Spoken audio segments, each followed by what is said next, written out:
Good evening and welcome to Spectrum Television News at 9. I am Uyai and I can come to you live from Uyo, the capital city of Akwa Ibom State, Nigeria. Let's take a look at some of the major stories. President Tinubu approves appointment of Immigration CG. Federal government clears air on number of delegates.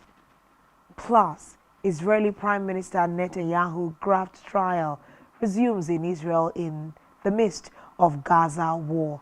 We will bring you details of these stories and more in a moment.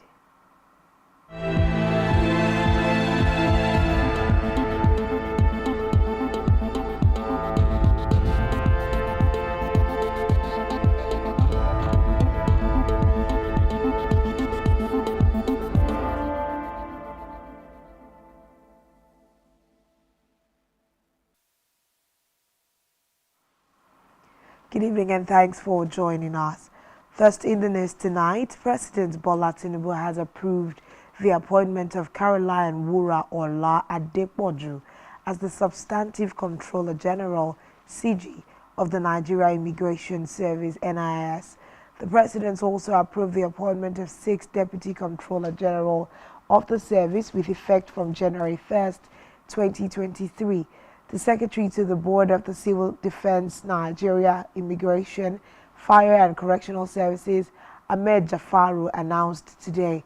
Jafaru, in a statement he signed, gave the names of the 6 Deputy Controller General as Zainab Lawal, Auna Usman Aliyu, Nadab Kemi Nana, and Usman Babangida.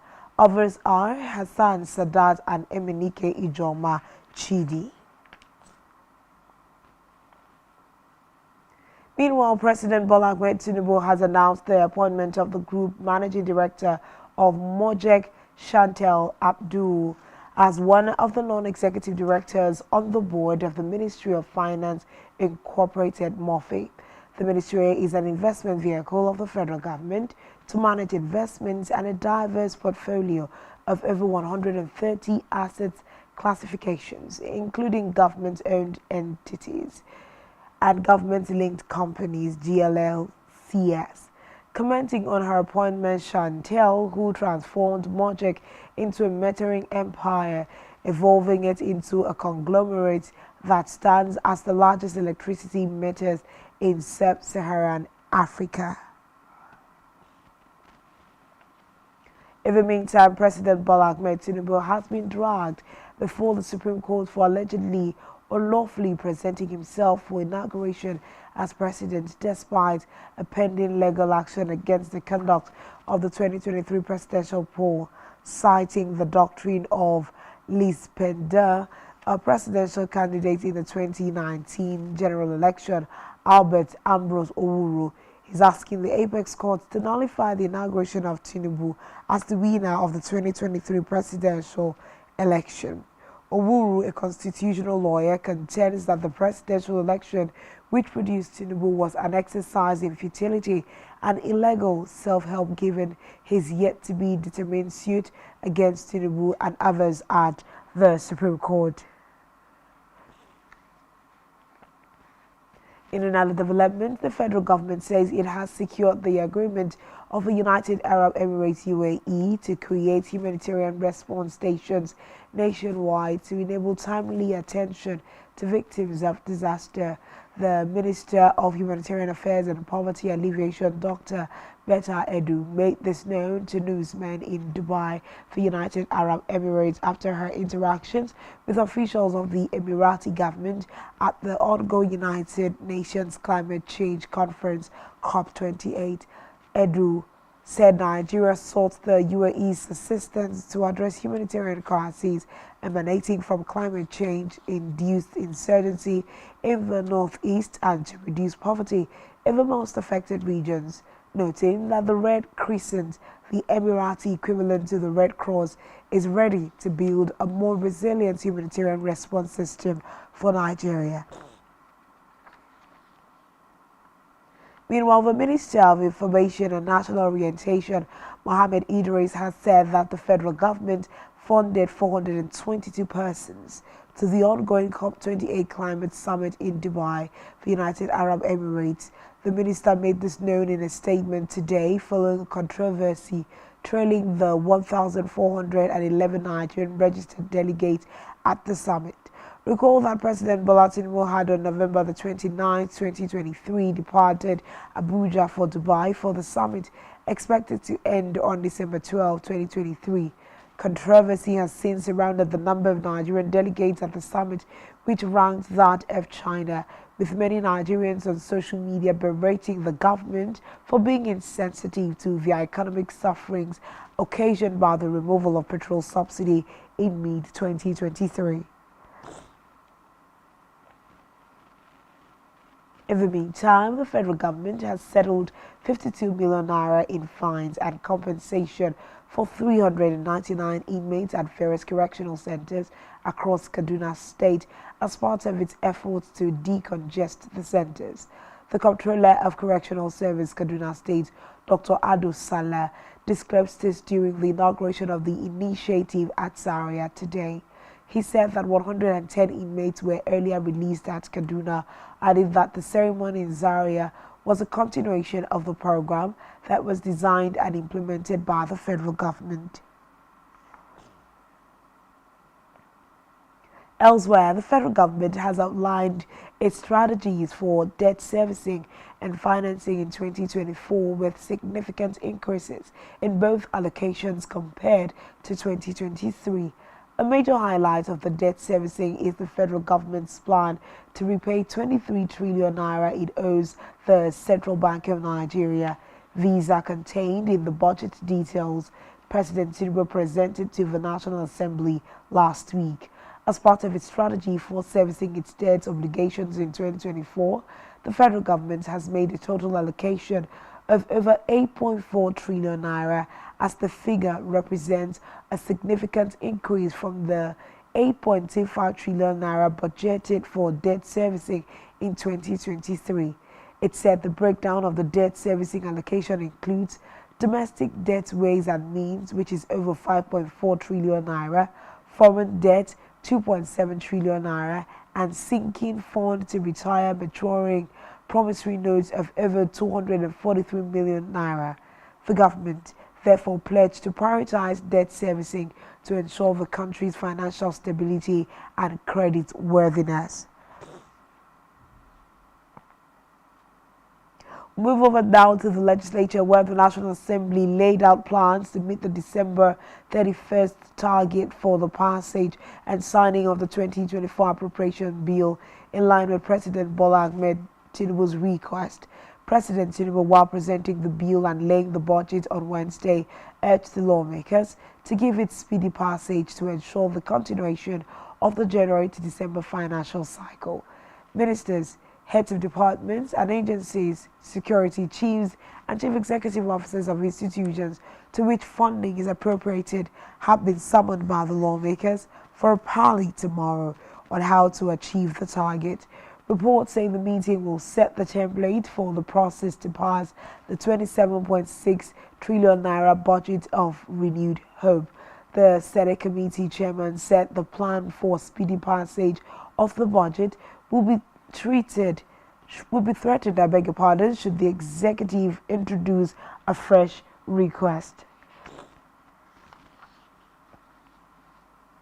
In a related development, the House of Representatives has held a town hall meeting on the 2024 budget in Abuja.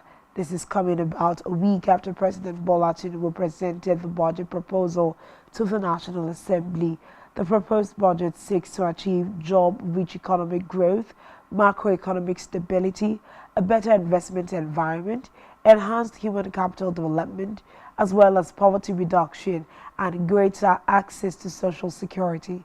Reports say prominent personalities, including the House Chairman of the Appropriation Committee, Kabir Abubakar, his deputy Iduma Enwo, and immediate past National Secretary of the All Progressives Congress, Iola Omishore, among others, were present at the event.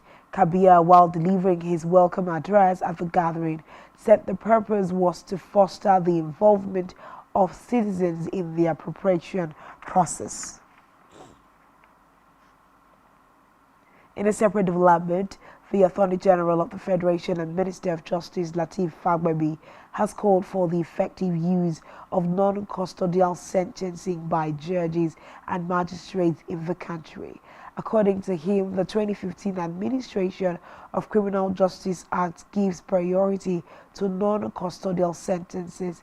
He noted that there are guidelines that states the requirement and procedure for imposing non-custodial sentencing to prevent abuse. Fagbemi spoke at the workshop on the implementation of the non-custodial measures and sentencing guidelines under the Administration of Criminal Justice Act 2015 in Abuja today.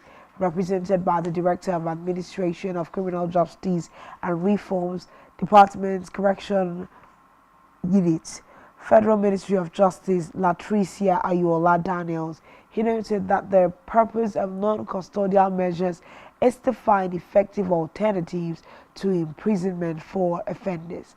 The AGF added that countries of the world are shifting attention from sentencing offenders to prisons to non-custodial centers. Away from that, the Socio-Economic Rights and Accountability Project (SERAP) has faulted plans by the Minister of the Federal Capital Territory, Nyesom Wike, to spend 15 billion naira on a befitting residence for the Vice President of Nigeria, Kashim Shettima. The group also decried the 2.8 billion naira budget for publicity, stressing that the spending was unnecessary and wasteful. SERAP expressed its opposition to the budgetary allocations in a statement by its Deputy Director, Kolawole Oluwadare. Oluwadare urged the Senate President, Godswill Akpabio, to use his constitutional authority to reject the plans by Wike to spend such huge money on what he described as unnecessary and wasteful, especially at a time when the country is battling a rising debt profile.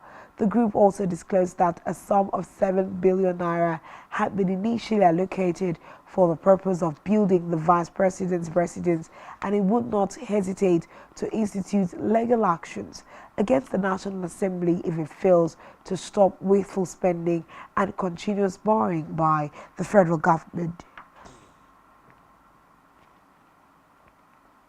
In education, the management of the University of Calabar has announced an increase in the university's tuition fees for undergraduates by over 100%. In a statement by the institution's spokesman, Effiong Eyo, it said the upward review of the fees was taken at an emergency meeting of the university's Senate. The release disclosed that the implementation of the upward review will take effect in the 2022-2023 and 2023-2024 academic sessions. According to the statement, freshers, returning students, and final year students for the non-science course are expected to pay 111,000 naira, 91,500 naira, and 114,000 naira respectively. In addition, they are also to pay 36,500 naira, 21,500 naira, and 21,500 naira respectively as third-party dues. Similarly, fees for science courses were increased to 155,000 naira, 125,000 naira, and 148,000 naira respectively for freshers, returning students, and final year students. They are also to pay 38,500 naira, 21,500 naira, and 21,500 naira respectively as third-party dues. The management noted that the increment was necessitated by the current economic realities and the need to maintain the academic standard of the university. Meanwhile, the National Association of Nigerian Students (NANS) has condemned the incessant attacks on students of Gateway Polytechnic, Sapade, Ogun State, stating that the incidents would no longer be tolerated. It would be recalled that on December 2, 2023, a student of Gateway Polytechnic, Ogun State, was shot dead and 9 others sustained various degrees of injuries by suspected hoodlums and criminal elements. Reacting to the incident in a statement, the president-elect of NANS, Comrade Lucky Emonefe, stated, that one student was killed and that about 9 others sustained bullet injuries. He also noted in the statement that several female students were sexually assaulted and defiled, and properties worth millions of naira were destroyed. On security, authority of the Nigerian Army has taken responsibility for the Sunday night bomb attack which led to the killings of dozens of civilians at Tudumbiri village in Igabi local government area of Kaduna State. The army said the unfortunate attack was an unintended attack that happened during its routine mission against terrorists on the axis. This was disclosed in a statement issued by the Overseeing Commissioner of the Ministry of Internal Security and Home Affairs, Kaduna State, Samuel Oruwan, after the State Security Council meeting today. Oruwan said that during the meeting, which had in attendance heads of security agencies, Islamic clerics, and traditional rulers, the state government received briefings on the Sunday night attack. Meanwhile, the police command in Cross River State has assured the people of effective policing in all parts of the state during the annual Calabar Carnival, which kicked off on Friday. The assurance is contained in a statement issued in Calabar by the command spokesperson, SP Irene Ubo, and made available to newsmen today. Ubo stated that officers had been deployed to man recreation centers and critical infrastructure across the state, especially in the capital city. According to her, the measure is to ensure effective policing during the festival. She added that the Commissioner of Police, Boygon Grima, had ordered aggressive vehicle and foot patrols within the Calabar metropolis before, during, and after the festive season. In another development, the Gombe State Governor Muhammad Yahaya has proposed 207.7 billion naira as the 2024 appropriation bill. Reports say the fiscal document is tagged Budget of Continuity and Consolidation. The document has 87.2 billion naira as recurrent expenditure, representing 42%, and 120.5 billion naira as capital expenditure, representing 58%. Presenting the document at the State House of Assembly today, Yahaya said the budget was geared toward consolidating of the gains of his first term in office, urging the House to scrutinize it in a bid to provide the needed insight. Back here on the home front, the Sector Commander, Federal Road Safety Corps (FRSC), Akwa Ibom State CC Matthew Olonishaye, has warned road users, especially motorists, against speeding, wrong-way drive, and indiscriminate parking. This is as 5 persons were confirmed dead and 11 others injured in a fatal auto crash along the Calabar-Itu Highway in Cross River State. According to a statement signed by the Public Enlightenment Officer of the Command, Paul James, Olonishaye attributed the cause of the accident to speeding, noting that the accidents could have been avoided if the motorists had adhered to safety regulations. While reiterating the need for safety consciousness among drivers, the sector commander advised passengers to ensure that drivers were not ignored when deviance to road safety is observed. In the meantime, the Excellence Community Education Welfare Scheme, ECUS, in Akwa Ibom State has called for sustained action from authorities and stakeholders to rid gender-based violence, GBV. Speaking with Spectrum Television, the call for more men to speak up and women to be empowered in a bid to end gender-based violence by 2030. Recall that the 16 days of activism against gender-based violence began on November 25 and will end on December 10, 2023. Our correspondent Blessing Dixon tells us more. In 2022, 17 million Nigerian women were reported to have experienced gender-based violence. Gender-based violence is violence directed against a person because of that person's gender. 16 days of activism have been dedicated to campaign against gender-based violence. It kicked off from 25th November and will end on 10th December, which is Human Rights Day, under the theme Unite, Invest to Prevent Violence Against Women and Girls. Stakeholders are calling for action in order to end gender-based violence. The 16 days of activism against gender-based violence is a 16 days. We started with on the 25th of November, which marked the day of the International Day for Elimination of Violence Against Women and Girls, which we end on the 10th of December, which is the Human Rights Day. We raise awareness in every which way we can, just to make people understand that gender-based violence is a crime, rape is a crime, molestation is a crime, and if caught, will be sentenced. Everybody. Gender is the male, gender is the female. It's gender-based violence. Just that the statistics have proven that women are more at risk. Well, but the male are also at risk. The only thing is we feel the male are not reporting. The government should step in, allow women to have leadership roles. Let the women, get the women involved, both the male gender and the female, get them involved. Also, assist, put the girl child in school.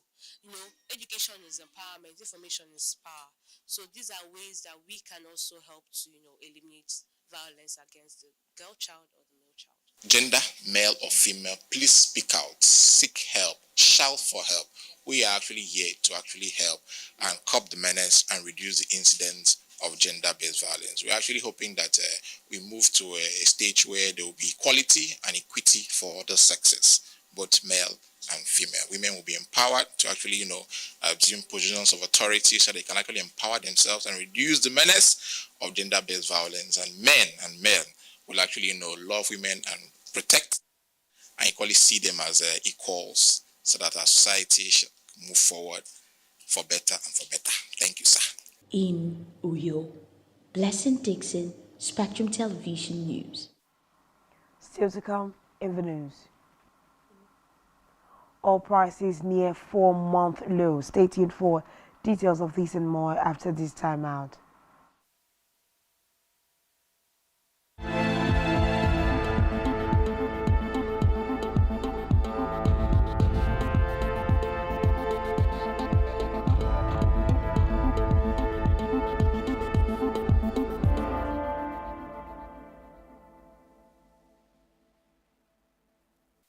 For premium broadcasts and entertainment, sports on the go, and news around the world, watch SpectrumTv on StarTimes DTH Channel 421 and free-to-air frequency 12733.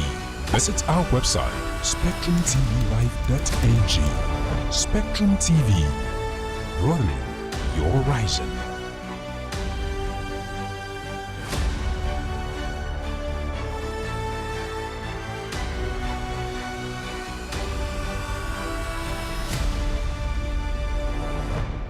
Christmas season is here again.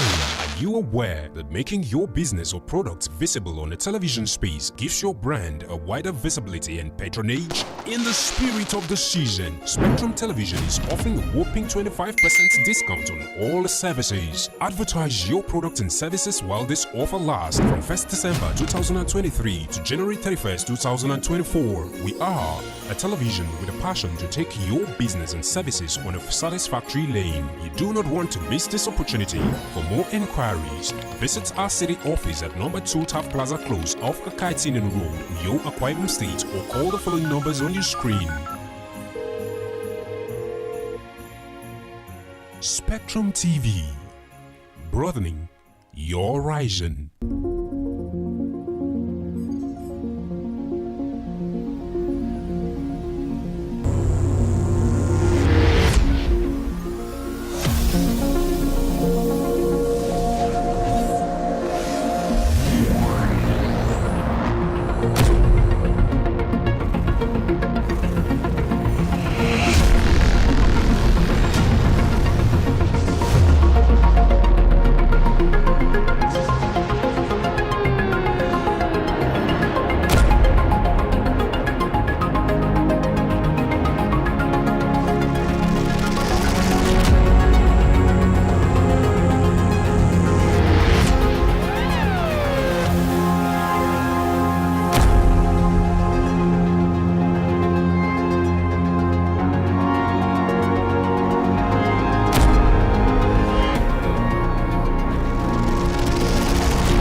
Thanks for staying tuned, and now to the rest of the news stories.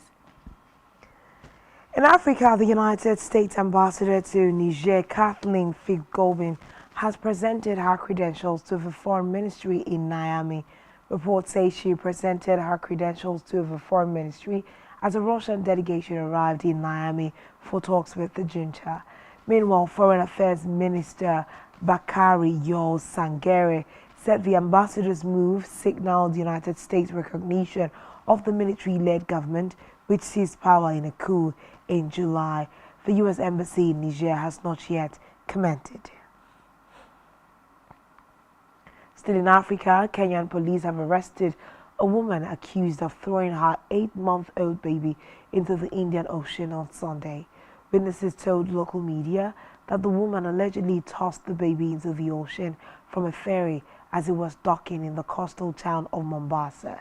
Meanwhile, a video of divers rescuing the child has gone viral on social media, prompting numerous Kenyans to express anger against the woman and relief at the baby's safety. The Kenyan Red Cross earlier said that the baby was safe at its rescue center.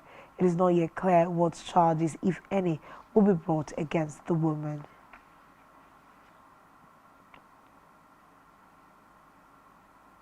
Meanwhile, South African authorities have intercepted dozens of buses transporting 443 children, all under the age of 8, into the country from neighboring Zimbabwe.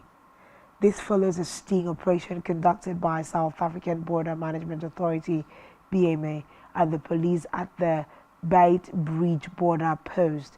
BMA Commissioner Michael Masampato said over 40 buses conveying the children were stopped at the north gate of the busy border post with Zimbabwe before they entered South Africa. He said although the children had passports, they were traveling without parents, guardians and permission letters as regulations require. Meanwhile, the bus drivers claimed the children were going to play sport, but reports said they were sent by their Zimbabwean grandparents to their parents in South Africa. In the meantime, South Africa's highest court has dismissed a challenge brought by independent political candidates to the way parliamentary seats will be allocated in next year's general elections. The Independent Candidates Association had argued that reserving half of the 400 seats for political parties violated the rights of independents to equality and political participation. But the Constitutional Court upheld the law, arguing that limitations on independent candidates were justified in order to promote party representation in the parliament.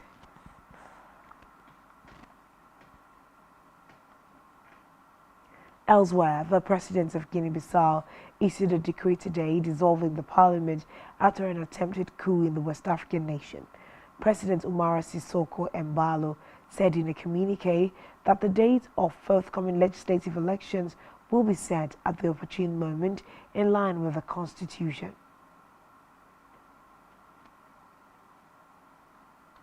Still in Africa, a fourth candidate of the presidential election, Deli Sesanga, has dropped out of the presidential campaign in the Democratic Republic of Congo to support former governor and opposition candidate Moise Katumbi.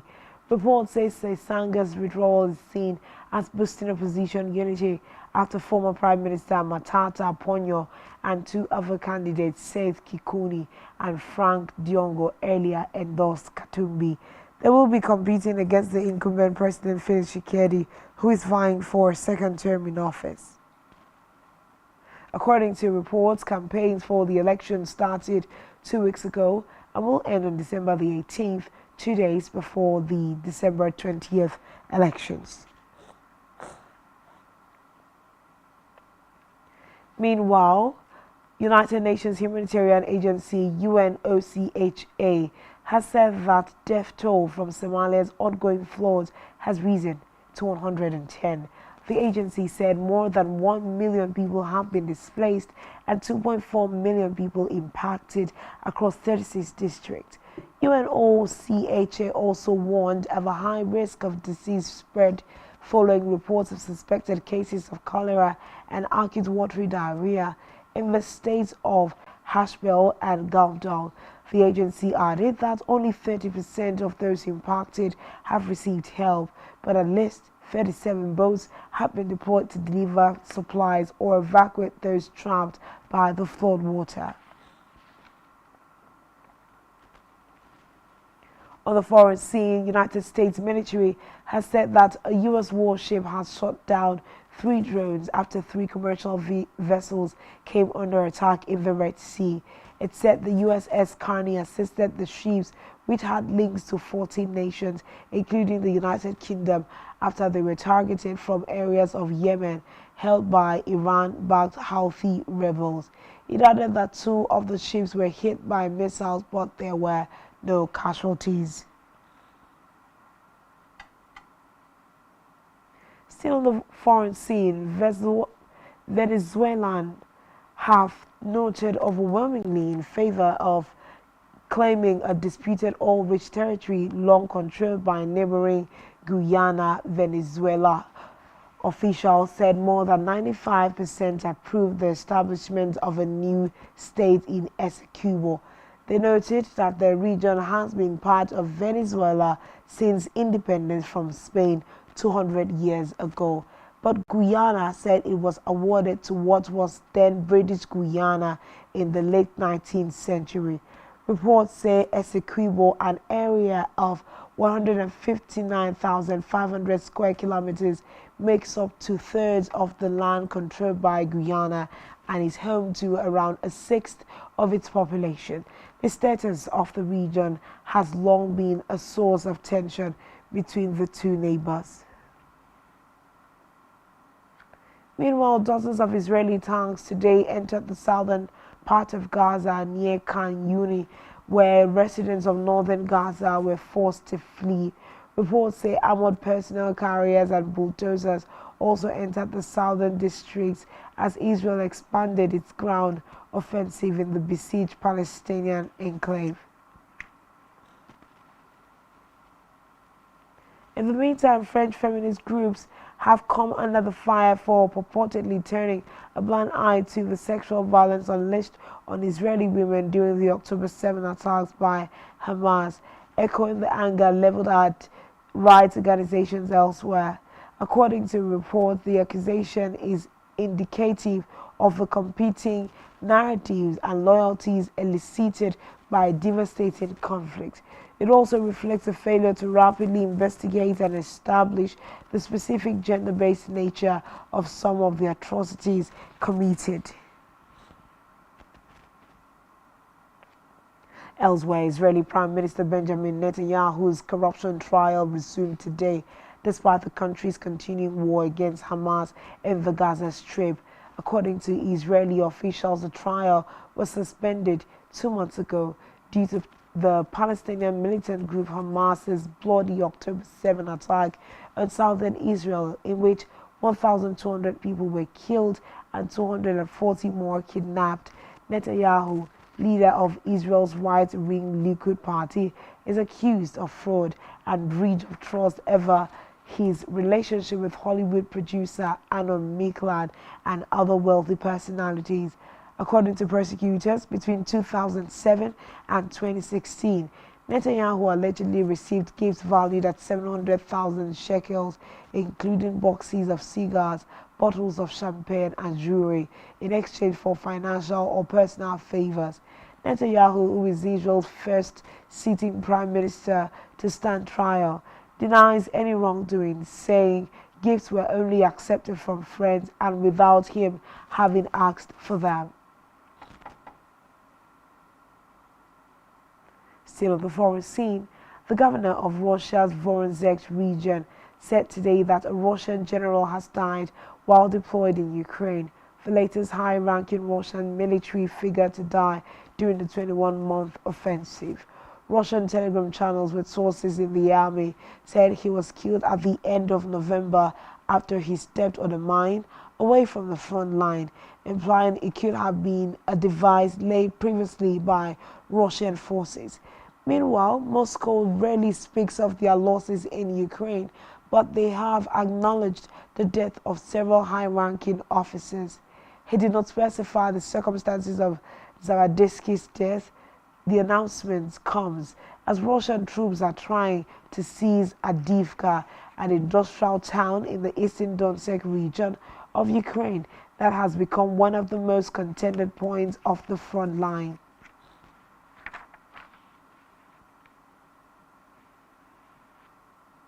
And now it's time for the latest business and stock market stories. Here is Davina Praise Oman.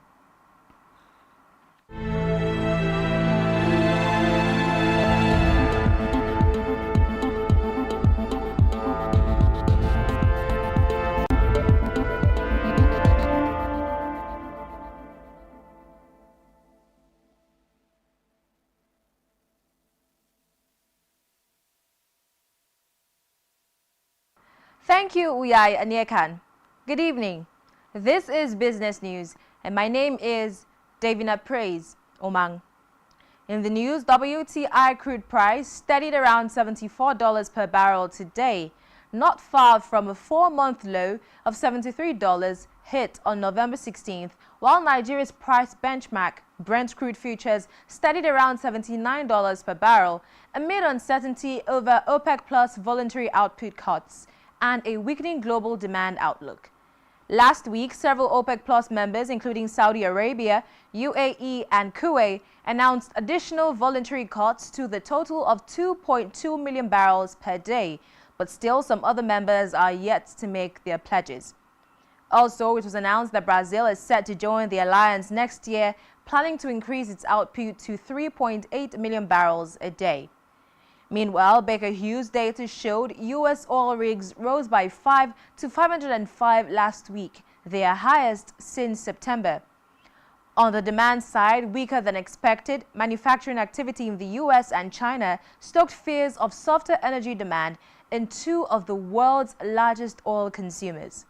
Still, traders remain concerned over the geopolitical situation in the Middle East as fighting intensified in Gaza over the weekend. Over now to a story from the Turkish economy.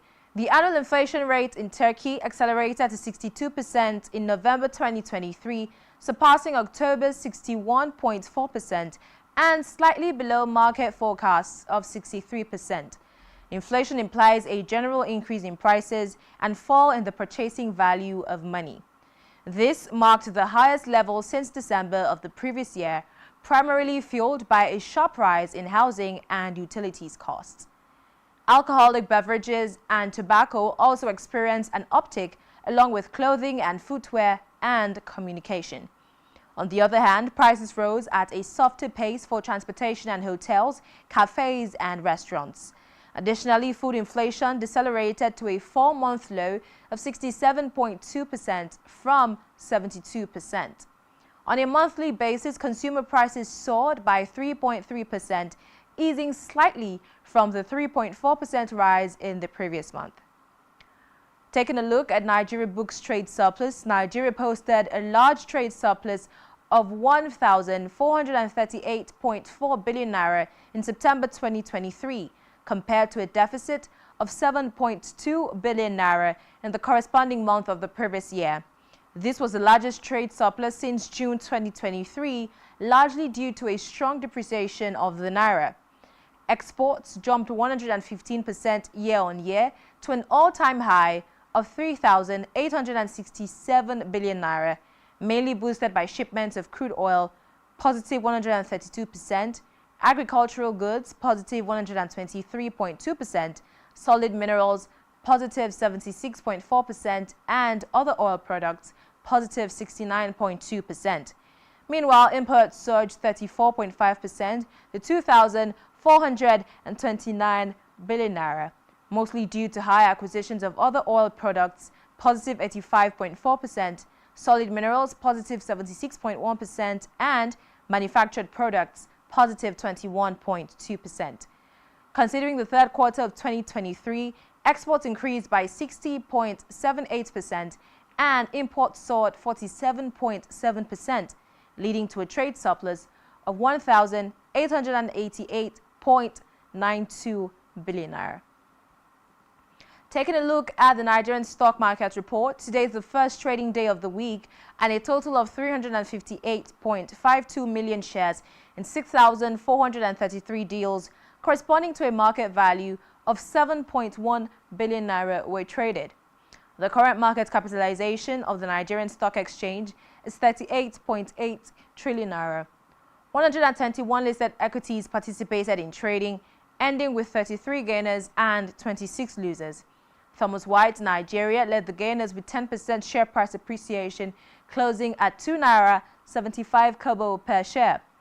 On the losing side, BUA Cement came out last with an end-of-day price depreciation of 10% at 93 naira 60 kobo per share.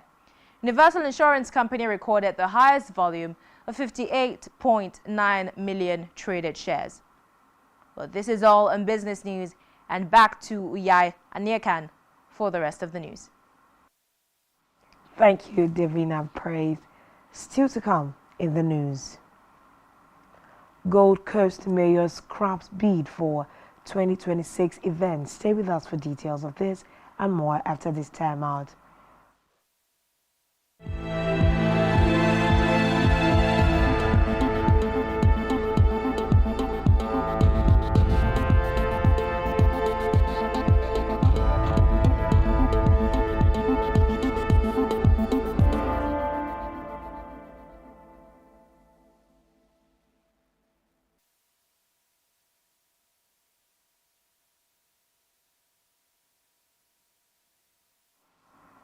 Thanks for staying tuned in now to the rest of the news stories.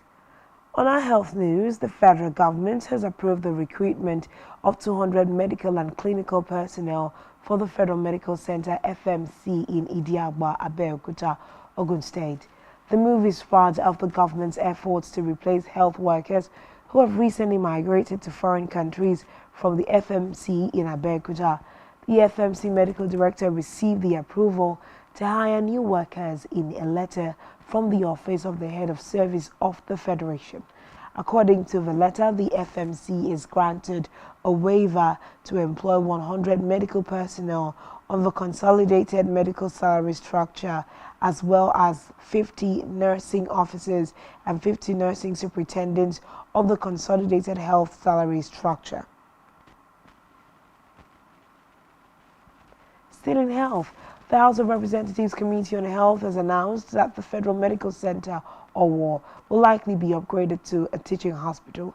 This was disclosed by the chairman of the committee, Amos Magaji, during an inspection tour of the facility at the hospital. The decision followed a meeting of the committee with the management of the hospital, led by the Chief Medical Director, Laisu Adeagbo, staff and labor unions. He commended the management of the health facility for maintaining high sanitary standards and making good use of the little resources they have to provide qualitative health services to the people. Mogaji stressed that the issue of employment and replacement of workers in the health sector must be taken as an emergency. Over now to Isaac for the latest sports stories. Stay with us.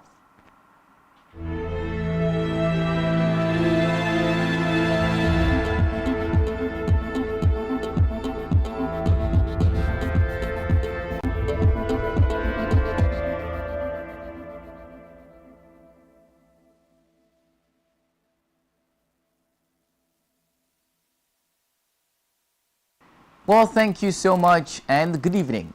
In sports, the Gold Coast has withdrawn its bid to host the next Commonwealth Games, ending any hope the event could still be held in Australia.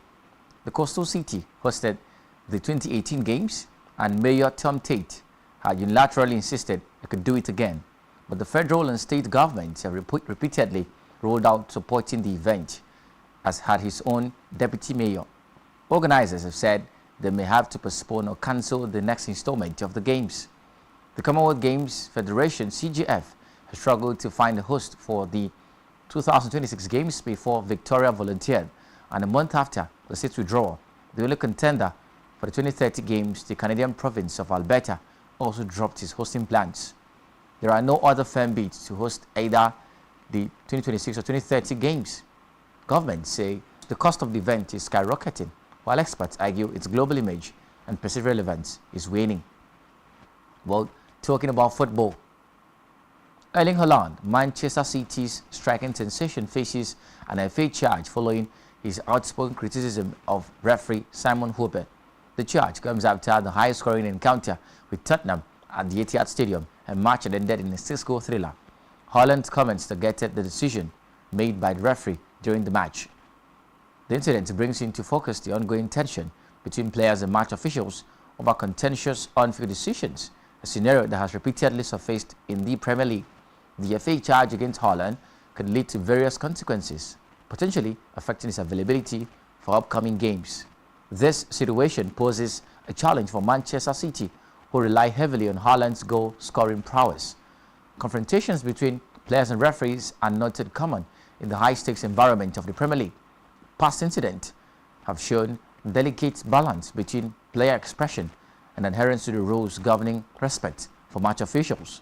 Haaland's recent outburst and subsequent FA charge exemplify the intense pressure and emotional investment inherent in top-tier football. We'll move on to the Premier League. Paul Heckingbottom is set to be sacked as Sheffield United manager within the next 24 hours. The Blades, who lost 5-0 at Burnley on Saturday, are bottom of the Premier League with 5 points after losing 11 of the opening 14 games. Appointed permanent manager in November 2021, Heckingbottom guided United to the top flight with a second-place championship finish last season. Former manager Chris Wilder is among the leading contenders to take over. Following defeat at Burnley, Heckingbottom criticized the club for making financial rather than football decisions by selling key players in the summer following promotion. The 46-year-old said United were let down by some of his players at Burnley, who had never won a Premier League game by 5 goals. Victory lifted them off the bottom of the table at United's expense. United are 4 points from safety, have won only once this season, and have a goal difference of -28. They host second-place Liverpool at Bramall Lane on Wednesday. Well, this are the stories we're tracking right now, and that's it on sports. My name is Isaac. Thank you so much, and good evening. Thank you, Isaac. We move now to our entertainment news, where The Mother of All Lies has become the first Moroccan film to win the top prize at the annual Marrakesh International Film Festival. Directed by Asma El Moudia, the film was inspired by the bread riot which swept through her hometown of Casablanca in 1981. Still on entertainment, famous singer and entrepreneur Oluwatosin Oluwole Ajibade, also known as Mr. Easy, has revealed why he declined recording deals offered to him by Nigerian rapper and CEO of YBNL Nation Olamide and Ace, American singer Akon's younger brother Abu Bilthiam. The executive vice president of Columbia Records, he said the duo approached him separately to join their record labels when he began his music career, but he declined because he had not figured out what he was doing and also wanted his freedom. Mr. Rizzi spoke in the latest episode of the Afrobeat Intelligence podcast hosted by Joey Akon. Meanwhile, comedian Ayodeji Richard Makun, professionally known as AY, has revealed why he is now scared of cracking certain jokes.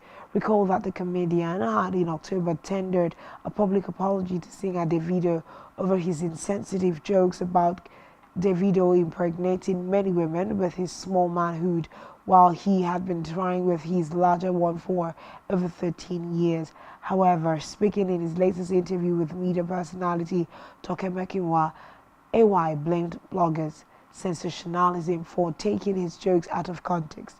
He added that some hurtful reactions to his jokes get to him as a human, hence he is now cautious about certain jokes. Lastly, the news tonight, Nigerian singer and songwriter Yaden has dropped his first project, The One Who Descends, named after the meaning of his name in Hebrew. Reports say the 2-year process of putting together his debut EP, The One Who Descends, with 18 records, has molded the singer's creative process to provide the 5-track offering that champions his Afrobeat influence and proves his place in Nigeria's musical landscape.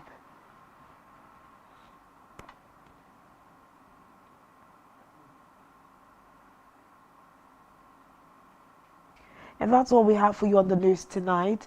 Do well to follow us on social media, subscribe to our YouTube channel, all of which you can find on our website, spectrumtvlive.ng. This has been Spectrum Television News at 9. I am Uyai Adek, and thanks for watching. And I do hope you have a splendid night rest. Good night, Nigeria.